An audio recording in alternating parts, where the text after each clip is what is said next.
Shalom Bapak Ibu kekasih dalam Kristus. Shalom. Selamat pagi. Hari ini kita tetap bersyukur karena masih diberikan kesempatan oleh Tuhan untuk kita bisa kembali beribadah. Sekalipun ibadah sampai saat ini masih dilakukan secara online, tapi kami percaya dimanapun kita berada, dimanapun kita beribadah, Tuhan pasti hadir di tengah-tengah kita.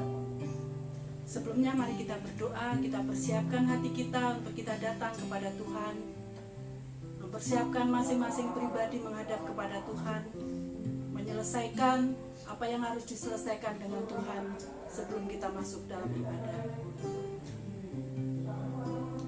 Allah Bapa, Allah Anak, Allah Roh Kudus, ketiganya yang esa yang kami sembahi dalam nama Tuhan Yesus. Pagi hari ini kami mengucap syukur Tuhan, oleh karena anugerah-Mu, oleh karena kasih-Mu yang besar dalam kehidupan kami boleh Kau izinkan kembali datang kepada-Mu Tuhan. Untuk kami boleh Tuhan memuji, menyembah Engkau. Kami boleh mendengarkan firman-Mu pada pagi hari ini.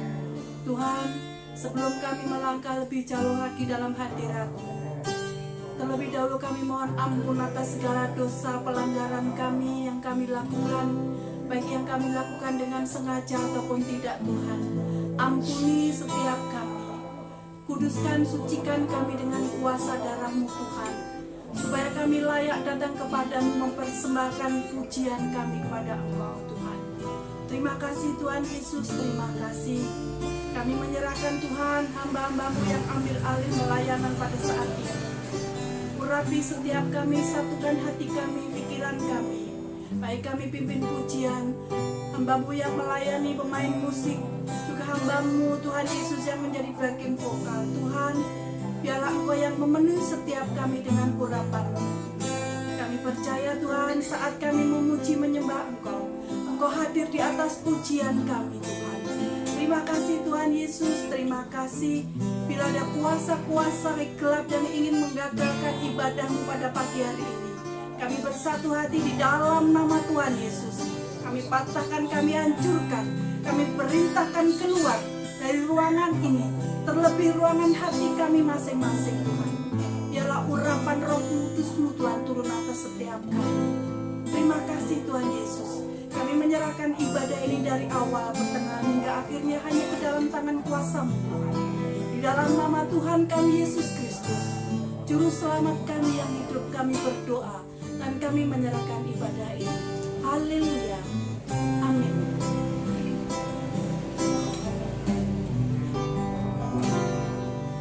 Kau Allah yang setia,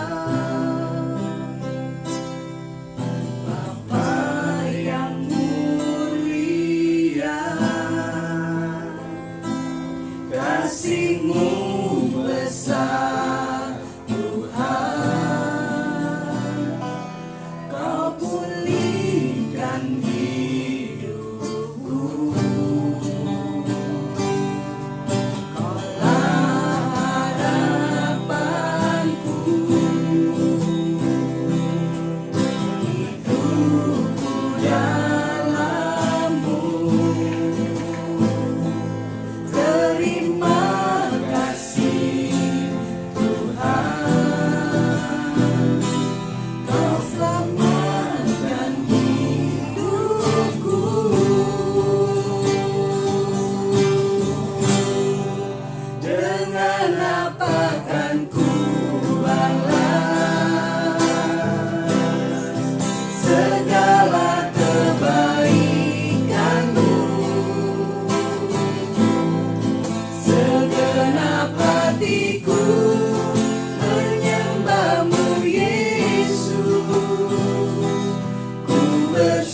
hatiku menyembahmu Yesus, ku bersyukur padamu.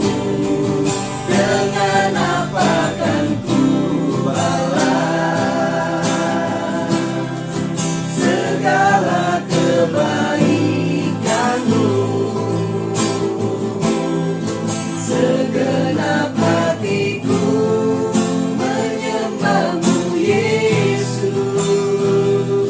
ku bersyukur padamu selamanya.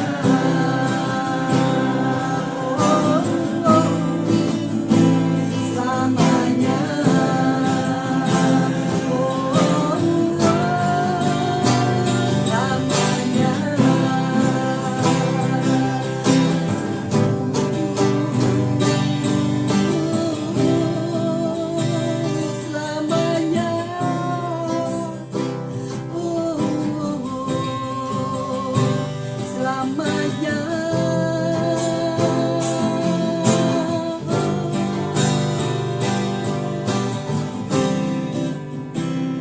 Dengan apa kan ku balas segala kebaikanmu? Segenap hatiku menyembahmu Yesus, ku bersyukur padamu. Dengan apa kan ku balas segala kebaikanmu? Segenap hatiku menyembahmu Yesus, ku bersyukur padamu. Dengan apa kan ku balas segala kebaikanmu? Segenap hatiku menyembahmu Yesus, ku bersyukur padamu. Dengan apa kan ku balas segala kebaikanmu? Segenap hatiku menyembahmu Yesus, ku bersyukur padamu selamanya.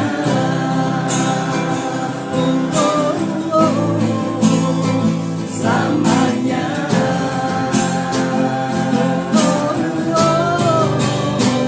Selamanya.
hatiku menyembahmu Yesus.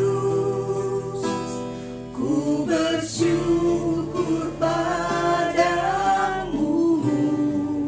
dengan apa kan ku balas? Benar Tuhan Yesus, dengan apa kami bisa membalas kebaikan-Mu? Biarlah Tuhan pujian penyembahan kami ini Tuhan boleh berkenan di hadapan-Mu. Ucapan syukur kami Tuhan boleh menyenangkan hati-Mu Bapa. Sekali lagi katakan, dengan apa akan ku balas? Dengan apa kan ku balas segala kebaikan-Mu?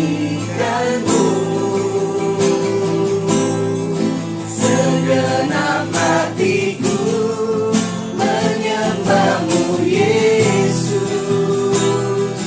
Ku bersyukur padamu Selamanya, selamanya. selamanya.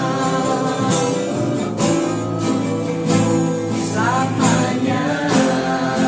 Sekali lagi, Selamanya.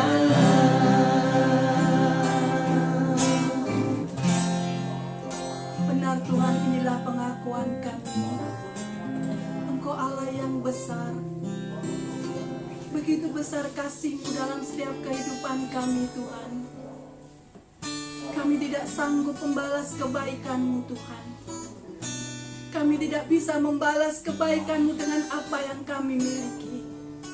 Biarlah Tuhan Yesus pujian penyembahan kami ini boleh menjadi satu dupa yang harum di hadapan-Mu Tuhan. Boleh menyenangkan hati-Mu ya Bapa. Boleh memberkati Engkau Tuhan Yesus. Terima kasih Tuhan Yesus. Terima kasih pada pagi hari ini Tuhan Yesus. Kami akan bersorak-sorai karena kami Tuhan Yesus percaya bahwa apa yang Kau berikan buat kami sungguh mempesona dalam kehidupan kami Tuhan. Terima kasih Bapa. Di dalam nama Tuhan Yesus kami siap bersorak-sorai. Haleluya. Amin. Amin. Siap memuji Tuhan? Amin.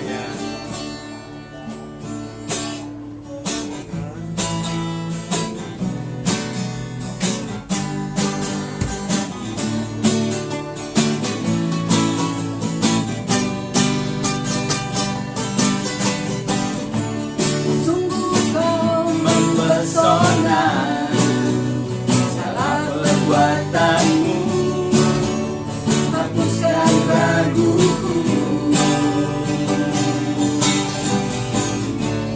Kau buktikan kasih-Mu, mati bagiku, hapuskan dosaku. Sungguh Kau mempesona.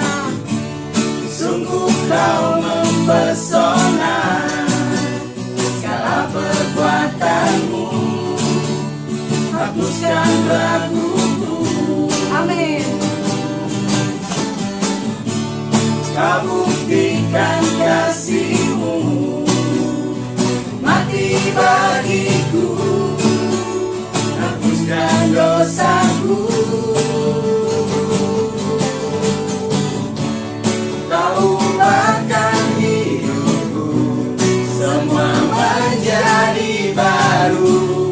Sekarang ku bersuka di dalam-Mu Yesusku. Kau nyertai hidupku, melangkah di jalan-Mu.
hapuskan dosaku.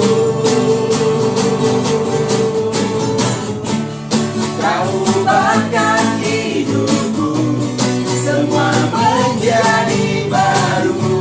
Sekarang ku bersuka di dalam-Mu, Yesusku. Kau jagai hidupku, melangkahi jalan-Mu, sampai ku terima mahkota kehidupanku. Menenangkan hidupku, semua menjadi baru. Sekarang ku bersuka di dalam-Mu, Yesusku. Kau jagai hidupku, melangkahi jalan-Mu, sampai ku terima mahkota kehidupanku.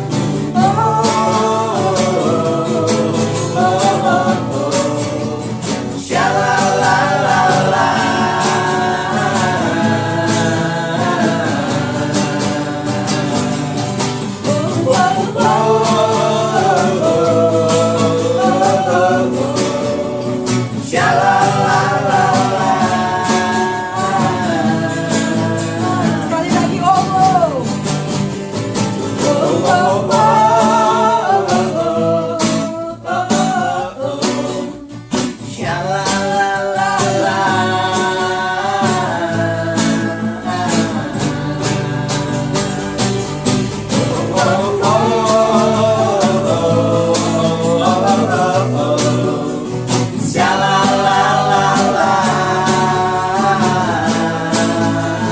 Mahkota kehidupanku. Amin. Saatnya kita akan masuk dalam firman Tuhan. Kita akan mendengarkan firman Tuhan pada pagi hari ini. Mari kita persiapkan hati kita, pikiran kita, telinga kita. Biarlah Roh Kudus yang memenuhi setiap kehidupan kita, sehingga pesan apa yang Tuhan sampaikan melalui hamba-Mu itu akan menjadi rema dalam setiap kehidupan kita pribadi lepas pribadi. Kita persiapkan terlebih dahulu hati kita untuk terima firman Tuhan. Kembali kami datang kepadamu Tuhan. Kami bersyukur kami sudah boleh memuji, menyembah Engkau. Kami boleh bersorak-sorai di dalam Engkau Tuhan. Saatnya kami akan mendengarkan firman-Mu. Biarlah Tuhan Yesus Kau persiapkan hati kami, pikiran kami, telinga kami. Urapi dan penuhi dengan Roh-Mu Tuhan, supaya pesan yang Kau sampaikan melalui hamba-Mu Tuhan, ini benar-benar Tuhan Yesus menjadi rema dalam kehidupan setiap kami yang mendengarkannya.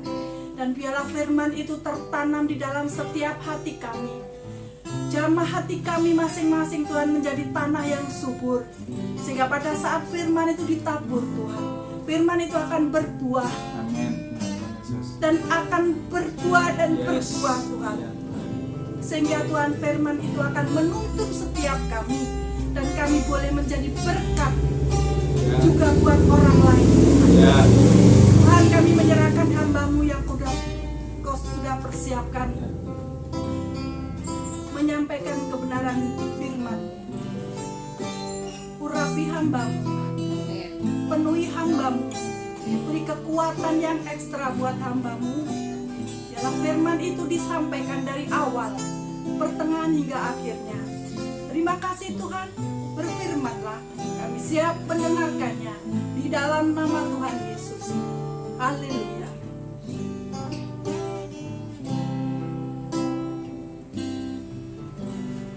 Roh-Mu yang hidup penuhiku,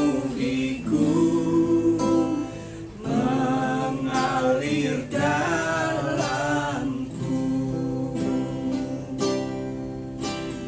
Jiwaku tenang bersama-Mu.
siap terima urapanmu. Hidupku bagimu, buka hati untuk jamahanmu, berserah penuh di hadiratmu.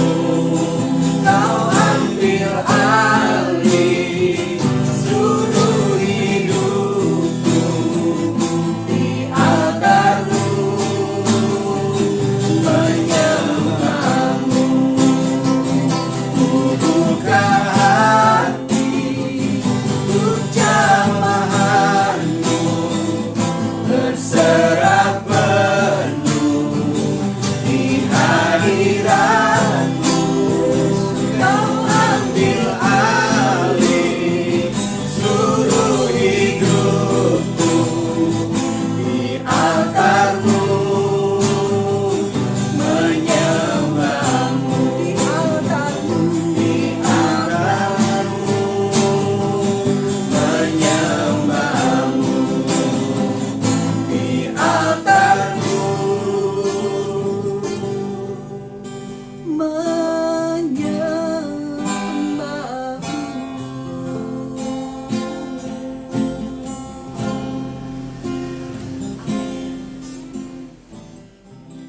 Shalom, Bapak, Ibu, dan saudara-saudara yang dikasihi oleh Tuhan.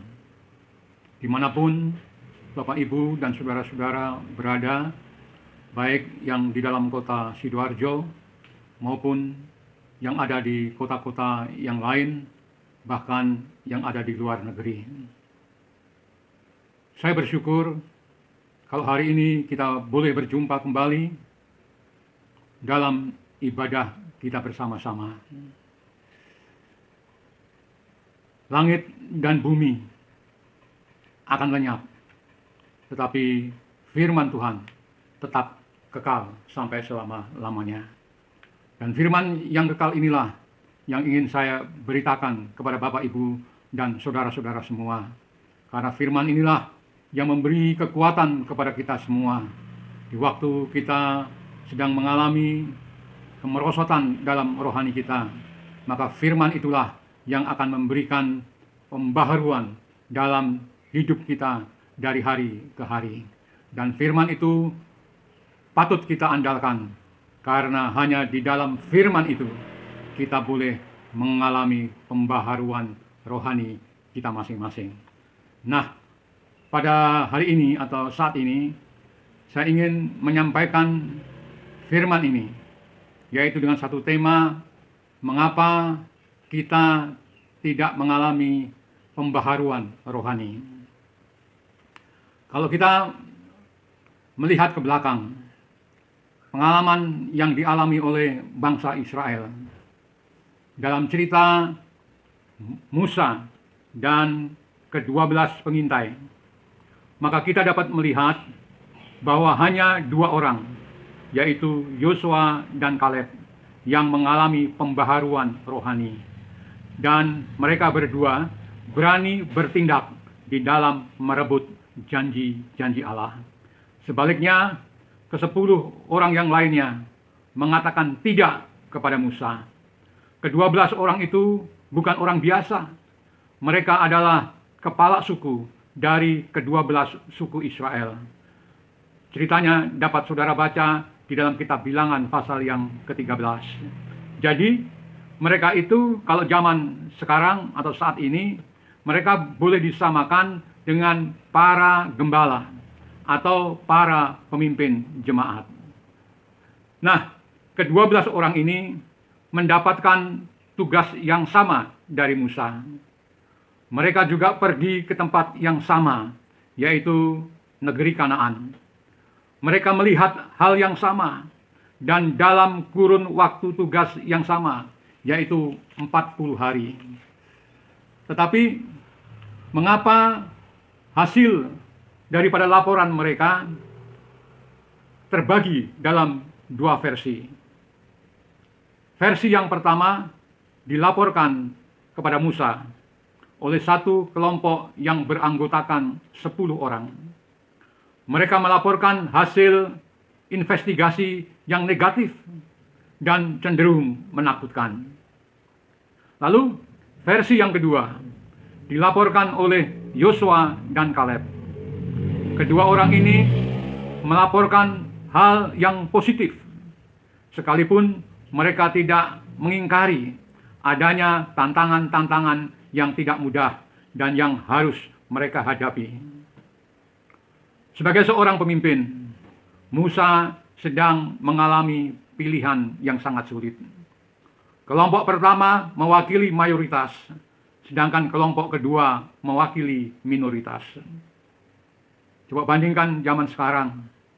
Banyak pemimpin-pemimpin yang memiliki kecenderungan untuk mengambil keputusan berdasarkan pertimbangan mayoritas dan minoritas.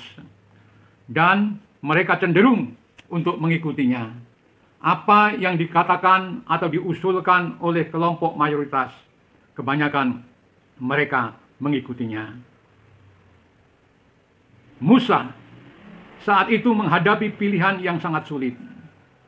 Bukan hanya karena dua pilihan yang berbeda, tapi juga karena ke-12 orang itu adalah para kepala suku, bukan masyarakat biasa. Tetapi syukur kepada Tuhan, Allah yang hidup. Musa tidak memutuskan berdasarkan asas demokrasi, yaitu mayoritas dan minoritas. Musa juga tidak mengikuti pandangan atau pendapat manusia, sekalipun mereka adalah para pemimpin-pemimpin suku. Musa memutuskan berdasarkan pimpinan roh. Ia juga bersandar kepada kedewasaan rohani daripada fakta atau keluhan yang terjadi di lapangan. Ia tidak memutuskan berdasarkan seberapa terlibatnya seseorang di dalam pelayanan atau seberapa pengorbanan atau komitmennya di dalam pelayanan. Musa menentukan pilihannya berdasarkan kedewasaan rohani dan kekuatan batin seseorang.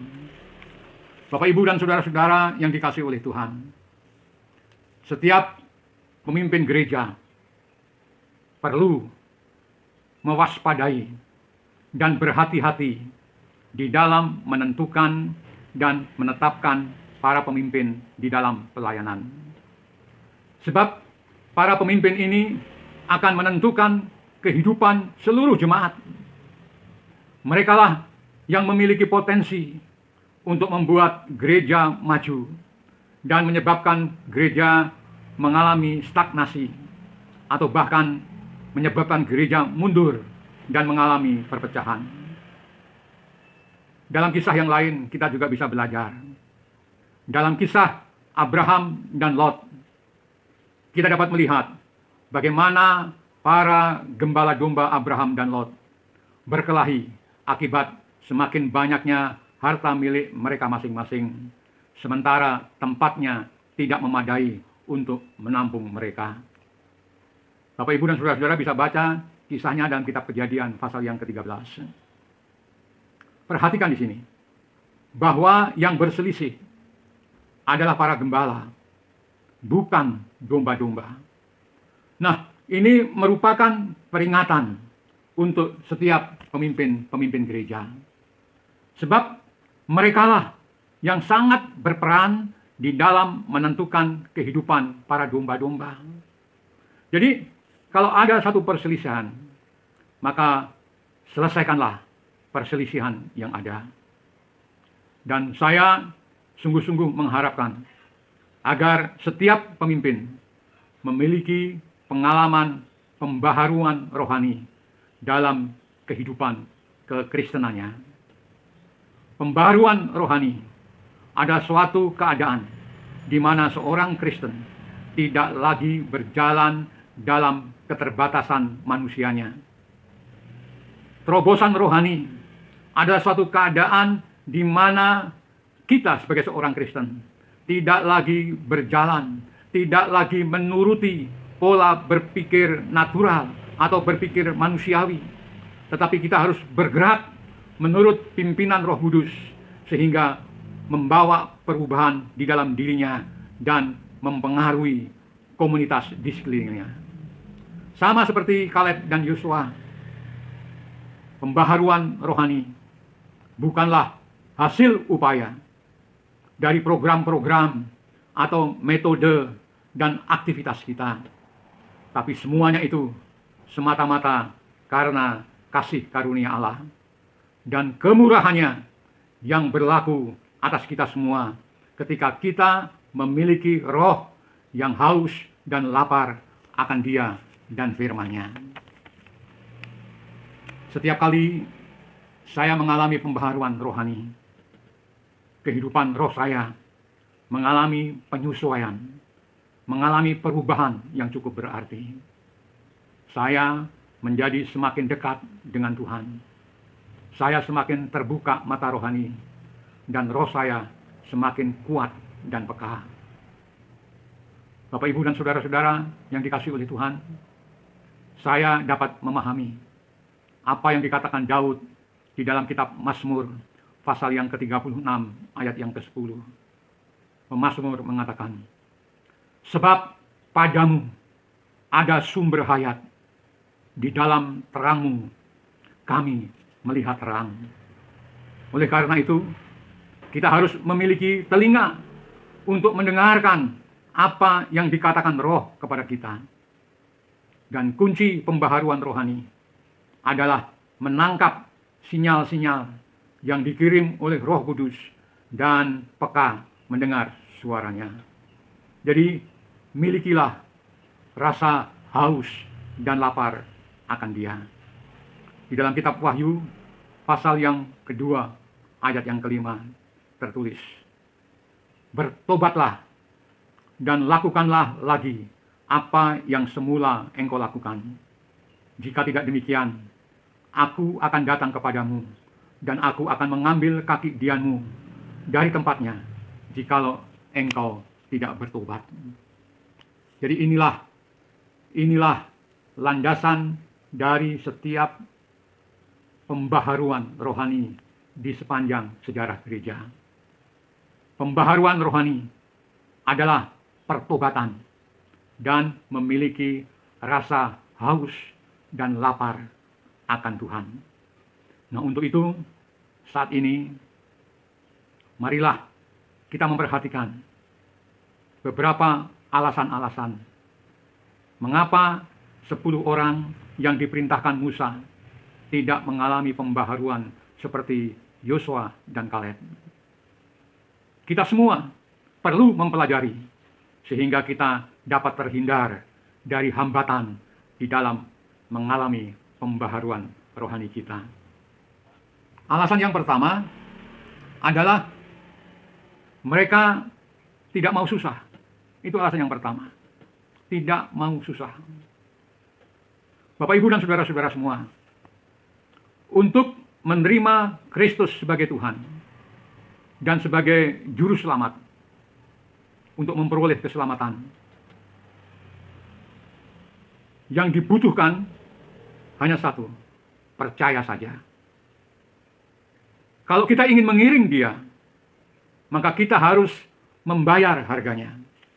Tetapi, jikalau kita ingin melayani Dia, maka kita harus menyerahkan segalanya. Mengiring Tuhan Yesus berarti memikul salib dan menyangkal diri. Sekarang perhatikan ayat ini. Filipi pasal yang pertama, ayat yang ke-39. Filipi pasal yang pertama, ayat yang ke-39 dikatakan, "Sebab kepada kamu dikaruniakan, bukan saja untuk percaya kepada Yesus Kristus, melainkan juga untuk menderita bagi Dia." Orang Kristen yang mengiring Kristus hanya sebatas konsep kenyamanan dan berkat, tanpa mempersenjatai pikirannya dengan pemahaman bahwa kekristenan adalah mengambil bagian dalam penderitaan Tuhan Yesus Kristus, itu akan menyebabkan kerohaniannya tidak mengalami kemajuan dan tidak pernah mengalami pembaharuan. Rasul Petrus mengingatkan kepada kita bahwa senjata kita tidak hanya seperti yang tercantum di dalam kitab Efesus pasal yang ke-6, tetapi juga menyangkut pikiran yang siap untuk menderita dan mengalami kesusahan di dalam kehidupan iman kita. Tanpa itu, kita akan kalah. Kita harus mengerti bahwa dunia ini penuh dengan kesusahan sebagai batasan yang ditetapkan Allah setelah manusia jatuh ke dalam dosa. Dalam kitab Kejadian, pasal yang ketiga, ayat 17 dan ke-19 mengatakan, maka terkutuklah tanah karena engkau. Dengan berpeluh engkau akan mencari makananmu. Jadi kesusahan merupakan bagian daripada rencana Tuhan agar manusia sadar bahwa dia itu membutuhkan Tuhan. Tidak mau atau menghindari kesusahan dalam pengiringan kita kepada Tuhan, maka tidak akan membawa kita kepada pengenalan akan Tuhan secara benar. Kita tidak akan mengalami kelepasan dengan menghindarkan kesusahan atau penderitaan atau kesulitan. Kita akan mengalami kelepasan melalui kesusahan, kesulitan, dan penderitaan. Tuhan Yesus sendiri berkata dalam Injil Matius pasal yang ke-6 ayat yang ke-34 dikatakan, sebab itu janganlah kamu khawatir akan hari esok, karena hari esok mempunyai kesulitannya sendiri. Kesusahan sehari cukuplah untuk sehari. Tuhan Yesus menjelaskan bahwa hidup ini tidak gampang. Tidak ada kekristenan yang gampang tanpa menghadapi kesusahan. Kita harus menghadapi kesusahan dan kesulitan setiap hari. Kita lihat Sakius. Kita kenal Sakius. Kita tahu Sakius. Sakius adalah seorang pemungut cukai yang sangat terkenal. Terkenal bukan karena perbuatan amalnya, tetapi Sakius terkenal karena kerakusannya atau atas kekejamannya di dalam memeras rakyat kecil. Ia adalah seorang kaya dan ditakuti di kampungnya. Semua orang di kampungnya mengenal siapa itu Sakius. Sekalipun demikian, dia sangat kagum dengan Yesus dari Nazaret. Sakius kagum karena Yesus adalah orang yang sederhana, akan tetapi dia memiliki kemampuan untuk melakukan banyak hal melebihi kekayaan dan kedudukan yang dimilikinya selama ini. Itulah sebabnya ia penasaran dan ingin sekali berjumpa dengan dia. Dalam upayanya untuk berjumpa dengan Tuhan Yesus, ia menghadapi banyak rintangan, banyak kendala. Karena kumpulan orang banyak yang mengurumuni Yesus itu dan postur tubuhnya yang pendek menyebabkan Sakius sulit untuk dapat melihat Yesus dari dekat. Namun demikian, ia tidak menjadi putus asa. Dan kemudian dia pulang ke rumahnya. Ia memanjat pohon ara untuk melihat Yesus. Coba bayangkan, Sakius seorang sosok yang disegani. Seorang sosok yang dihormati dan ditakuti. Bersedia naik ke atas pohon ara hanya untuk melihat Yesus. Ini adalah satu pengorbanan dan kerendahan hati. Ia keluar dari zona kenyamanannya. Ia tidak menolak untuk bersusah payah hanya untuk melihat Yesus. Lalu apa yang terjadi dengan dia dan keluarganya? Tuhan Yesus menumpang di rumahnya dan terjadilah keselamatan kepada seisi rumahnya. Dan Sakius pun mengalami pembaharuan rohani yang luar biasa. Bayangkan, ia yang tidak pernah memikirkan orang miskin sebelumnya, tiba-tiba dia rela untuk menyerahkan separuh dari kekayaannya untuk orang miskin. Ia yang biasanya memeras orang, sekarang bersedia mengembalikan hasil pemerasannya itu sebanyak 4 kali lipat. Luar biasa Sakius ini. Ada satu cerita lain ketika murid-murid Yesus sedang naik perahu menuju ke Betsaida, tiba-tiba perahu mereka diombang-ambingkan oleh angin sakal. Dan di saat yang menegangkan itu, Tuhan Yesus berjalan di atas air. Dan kita semua tahu apa yang terjadi kemudian. Petrus pun juga berjalan di atas air. Bagaimana proses terjadinya? Yesus mengucapkan kata, "Datanglah, datanglah." Nah, ini merupakan firman yang berkuasa, yang mampu menahan Petrus berjalan di atas air. Akan tetapi, ucapan Yesus saja tidak bermanfaat sampai Petrus sendiri mengambil langkah untuk keluar dari zona kenyamanannya.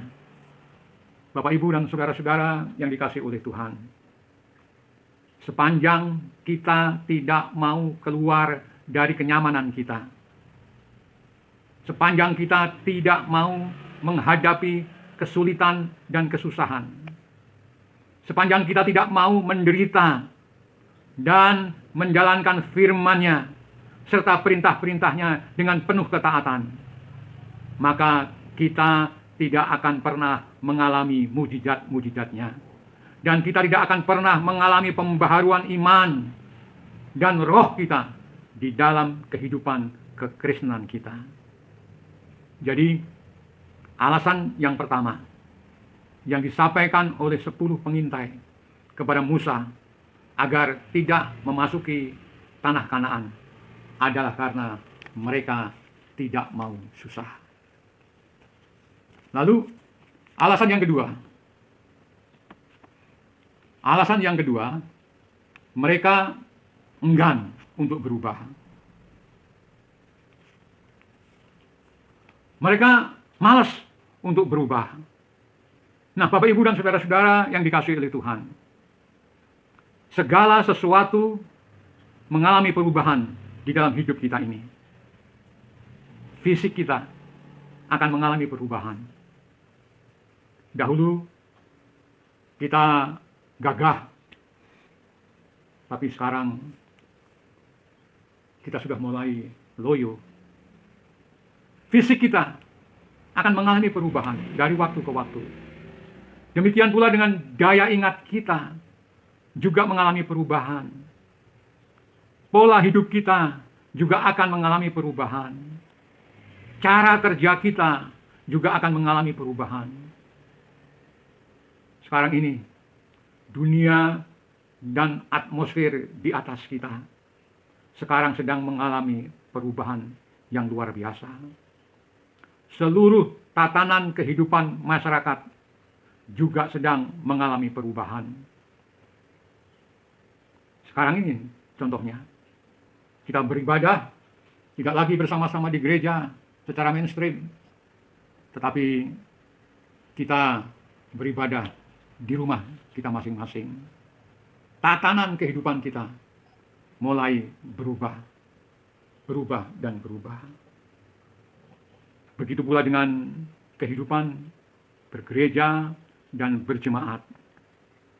Terus melakukan banyak perubahan dan juga pemulihan dalam kehidupan gerejanya.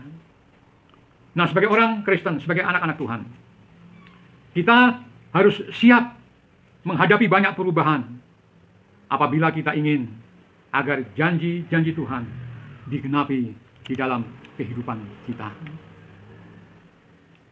Contohnya Yusuf.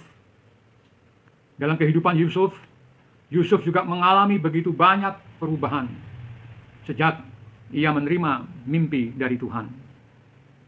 Dan Yusuf tidak menolak untuk mengalami kehidupan yang mengalami banyak perubahan. Itulah yang justru membawa Yusuf ke istana Firaun dan sampai kepada penggenapan mimpinya. Demikian pula dengan kehidupan Daud. Daud juga mengalami banyak perubahan. Dan sejak ia menerima pengurapan dari Samuel, sampai akhirnya ia memerintah atas seluruh umat Israel.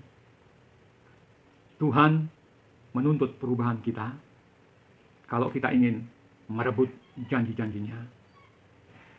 para rasul yang dipilih Tuhan Yesus juga mengalami perubahan sejak mereka dipanggil untuk mengikutinya.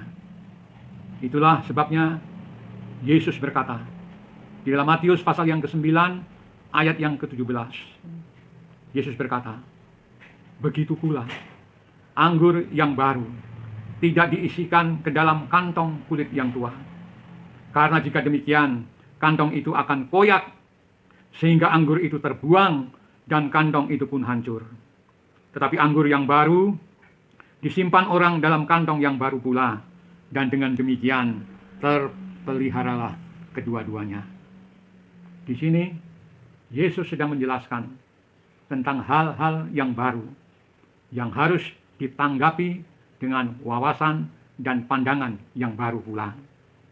Kalau kita tidak menanggapi hal-hal baru dengan cara berpikir dan cara pandang yang diubahkan, maka kita akan kembali kepada hal-hal yang lama.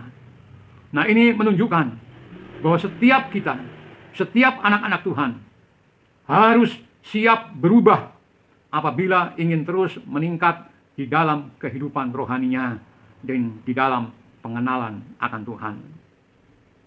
Nah, mengapa 10 pengintai yang diutus Musa tidak mengalami pembaharuan?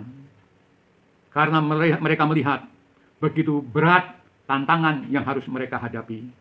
Yang berarti mereka harus siap menghadapi ketidaknyamanan. Mereka harus siap untuk menghadapi perubahan.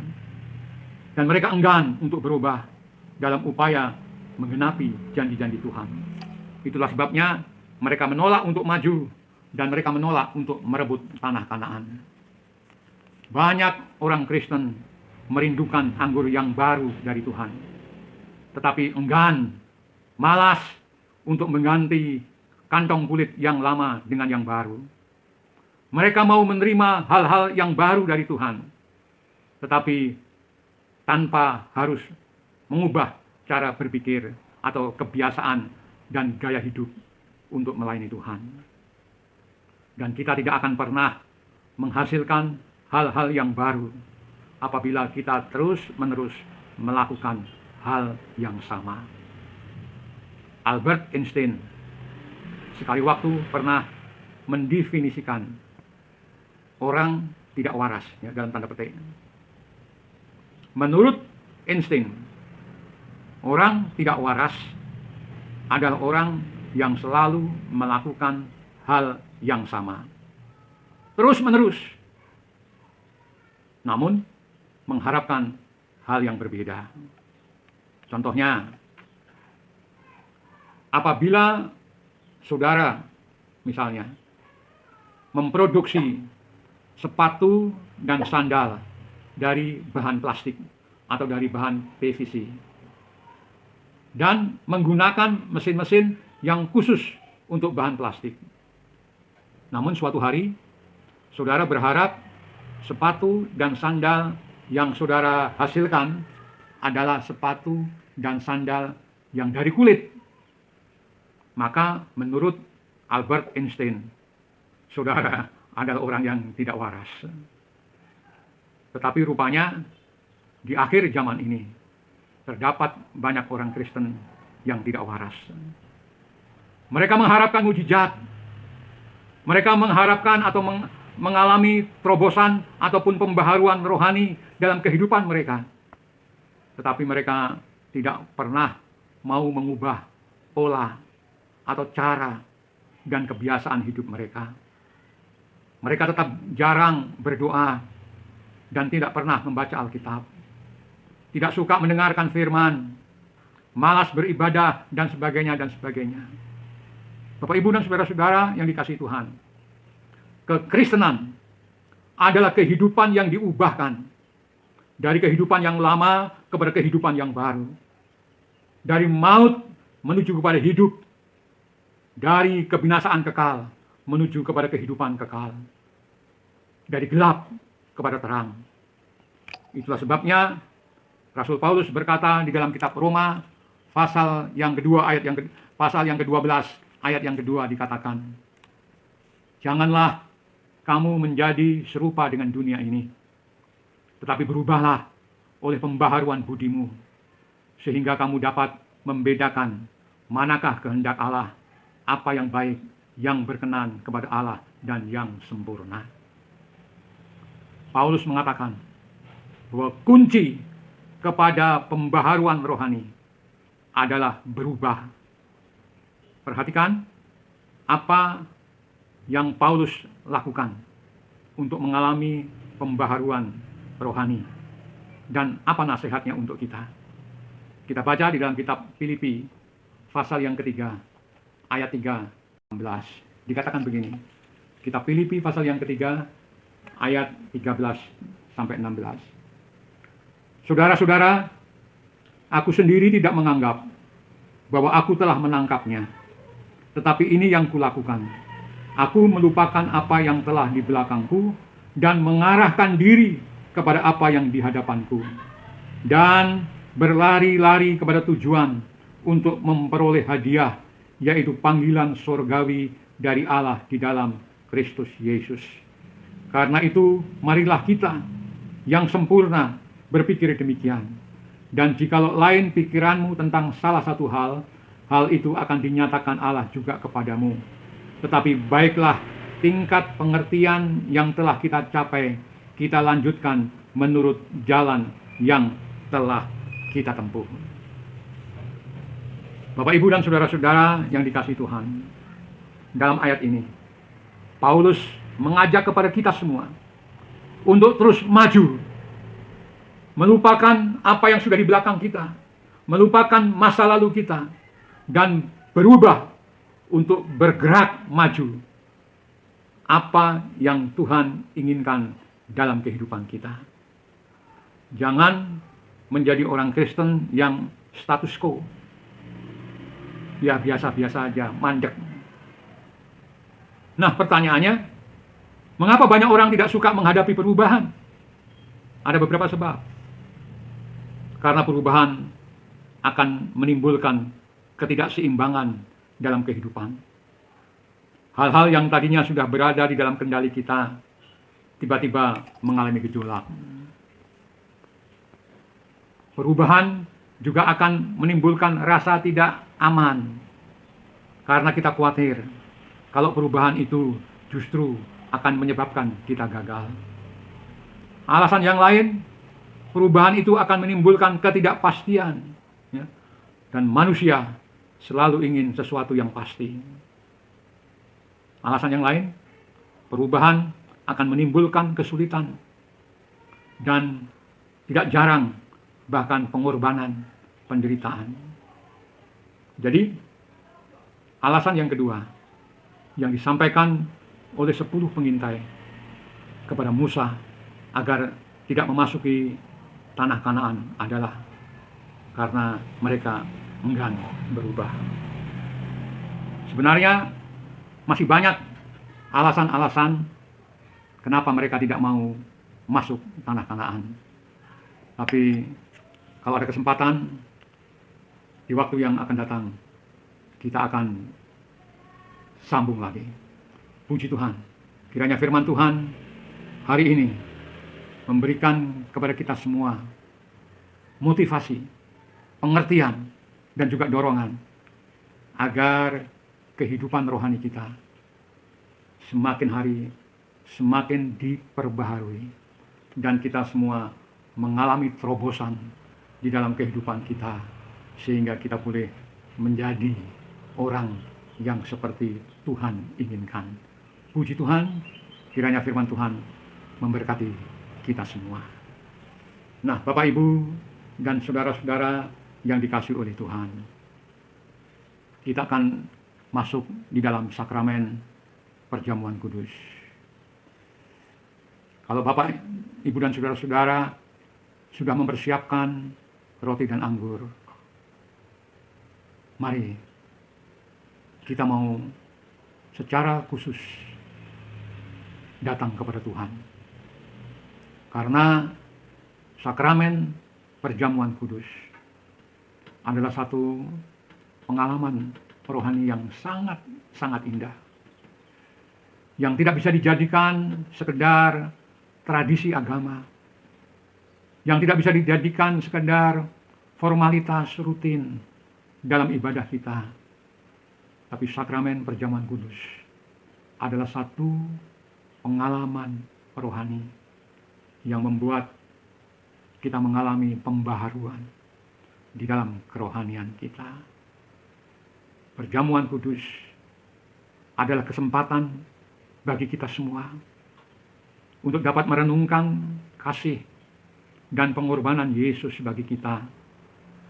Dan kita ikut seperti ayat yang tadi kita telah baca bersama-sama, bahwa kita dipanggil bukan hanya untuk percaya kepada Yesus, tetapi juga ikut menderita bagi Dia. Nah, perjamuan kudus adalah satu kesempatan bagi kita semua agar kita bisa ikut di dalam penderitaan Kristus, sehingga kita pun dapat semakin hidup kudus dan berkenan kepada Tuhan. Haleluya, puji Tuhan.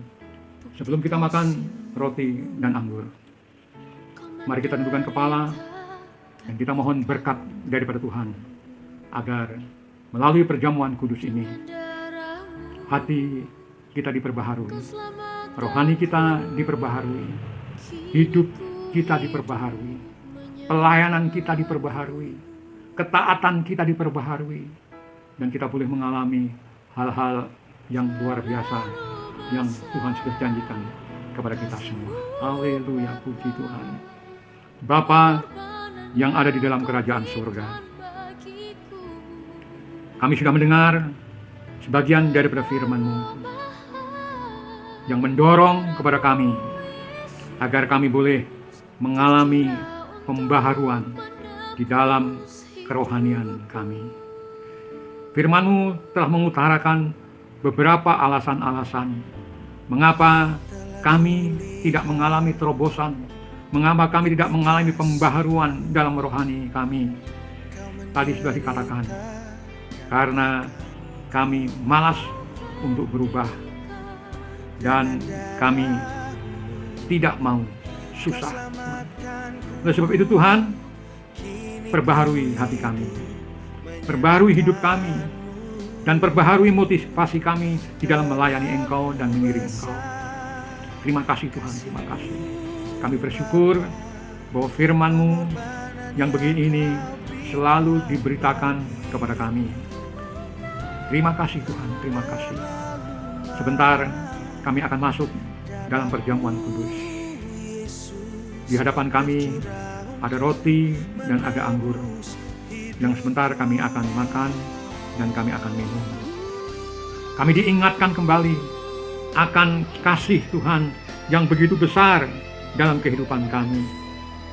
Tuhan, kami dipanggil bukan saja untuk percaya kepadamu, tetapi kami dipanggil juga untuk menderita bagi Tuhan, sehingga kita pun dapat semakin hidup kudus dan berkenan kepada Tuhan.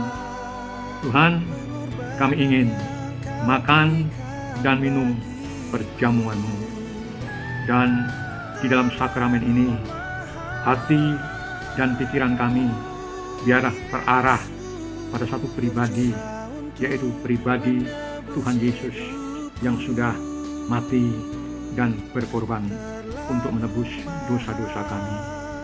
Hubungi dengan berkat-berkat-Mu, sehingga roti dan anggur yang sebentar kami akan makan dan kami akan minum menjadi berkat dalam kehidupan kami. Bapa, kalau di antara kami Tuhan ada yang sakit, melalui perjamuan kudus ini Tuhan jamah mereka, Tuhan sembuhkan sakit penyakit mereka. Jika ada kelemahan ataupun hal-hal yang melemahkan kehidupan rohani mereka, melalui perjamuan-Mu ini Tuhan kembali kuatkan mereka, sehingga mereka boleh mengalami penggenapan daripada janji-janji Tuhan. Terima kasih Tuhan, terima kasih. Memberkati dimanapun kami berada. Tuhan Yesus, kami serahkan roti dan anggur di dalam kuasa-Mu. Puji Tuhan. Haleluya. Haleluya. Puji Tuhan. Mari Bapak Ibu dan saudara-saudara yang dikasihi oleh Tuhan,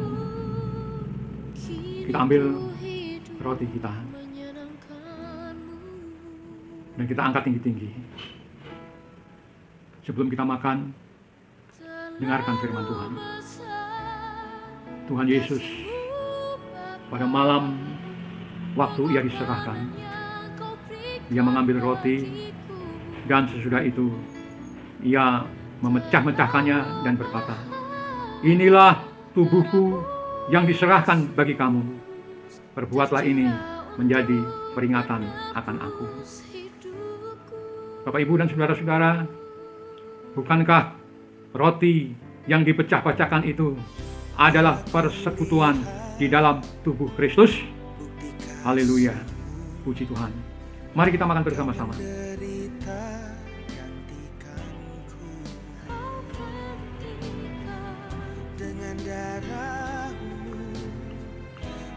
Kita angkat cawan kita. Dan sebelum kita minum, dengarkan firman Tuhan kembali. Demikian juga ia mengambil cawan sesudah makan lalu berkata, "Cawan ini adalah perjanjian baru yang dimeteraikan oleh darahku. Perbuatlah ini setiap kamu meminumnya menjadi peringatan akan aku." Puji Tuhan. Haleluya. Bukankah cawan berkat yang atasnya kami mengucap syukur itu adalah persekutuan dalam darah Kristus? Haleluya. Puji Tuhan. Mari kita minum bersama-sama. Puji Tuhan. Haleluya. Haleluya, Yesus, terima kasih. Terima kasih Tuhan, terima kasih Tuhan, terima kasih. Haleluya, Yesus. Syukur, terima kasih Tuhan. Haleluya. Bapa, sekali lagi kami datang kepadamu.